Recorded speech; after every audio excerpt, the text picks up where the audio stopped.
As sentiment surrounding sticker and capsule investments is at the worst point it's been in a long while, it might be wise to check out other areas within the CS2 market for potential investments. A common place to fall back on are our beloved cases. As my personal investments into cases only make a small portion of my CS investing portfolio, today I want to learn some things alongside you and discover what really matters when choosing a CS2 case to invest in. On a fundamental level, it of course boils down to the usual supply and demand balance. The price will be set by how much players are willing to pay for the case, which covers the demand side in general. The supply side is defined by how many cases are listed on the marketplaces and held in inventories ready to be put on the market. Let's look a little bit deeper on how the demand for cases is set up and what factors play a big role here. But first, a quick word from today's sponsor. Instead of opening the terrible expected value Copenhagen capsules, you could try your luck with today's video sponsor, CSGO Luck. Before showing you why they are one of the fastest growing players in the space, it's important to me to remind you to only use funds that you can comfortably afford to lose. Once you are aware of that, you can use many different easy deposit and withdrawal methods, including instant CS skins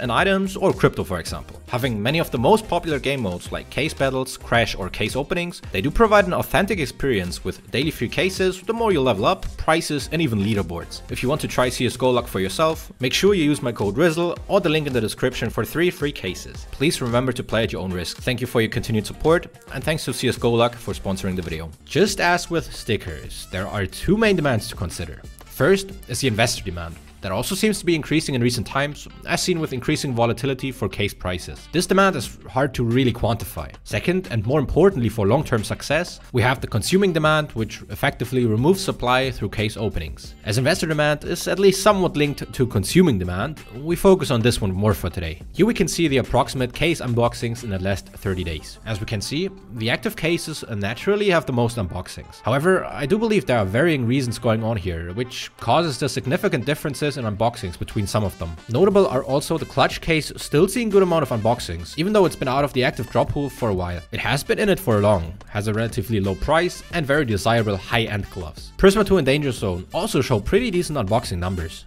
For now, let's talk about the Dreams and Nightmares case, which seems to be the most popular case right now, to show and exemplify what factors play a big role when trying to figure out future demand. Right, so you initially want to consider the current price of the case. Cheap cases attract investors due to the higher return on invest possibilities, as well as unboxers because of, well, cheap things to unbox and still having a chance at a pair of gloves or a sick knife. We can see decent unboxing numbers for the current 5 cheapest cases. Well, why is it that the actively dropping Dreams and Nightmares case leads to unboxing charts then? To answer this question, we need to consider the next factors that are relevant, which are what skins and knives or gloves are inside the case. For skins, we don't really have any highlights or multiple popular play skins inside the Dreams and Nightmares case, as the most expensive skin is the StatTrak Factory new Nightwish for around $130 and buff. Having clarified that, this is unlikely to be the main factor for the high amount of openings. Let's move on to the knives and their finishes. Here's where we find the case to have Bowie knives, Felcher knives, Shadow daggers, Huntsman knives, and of course the highly demanded butterfly knives. The gamma finishes cause the case to have butterfly lures or gamma dopplers, which is likely what most unboxers are going for, driving prices higher for the Dreams and Nightmares case, even with its huge outstanding supply. You also want to remember to double check if the knives or the gloves with their respective finish occur in other cases as well. For this example, they are shared with the Operation Riptide case, which is a discontinued case with relatively low supply, which is good for the Dreams and Nightmares case of course. When looking at older cases like the Huntsman case for example, a good chunk of their value is also in its pink and red skins. Another factor to consider is the expected value from opening a case, which can affect case prices and openings, but it's not as relevant as having very expensive items in it, in my opinion. At least that's what I'm currently observing. It's also helpful to look at price trends, as there might be good reasons for the trend developing, which of course isn't always true, and especially not always true in the CS market, but worth watching nonetheless in my eyes. So, to summarize the demand side of things, we can summarize a few factors that are relevant to an investing approach. We have available skins, considering popularity through traded volume, for example. We can consider which knives and respective finishes, and if they are shared between cases. Also, how's the counterpart looking that shares the same knives? More factors we just discussed were the expected value, as well as maybe consider the chance to profit as well. You might be interested in the highest price item in the case,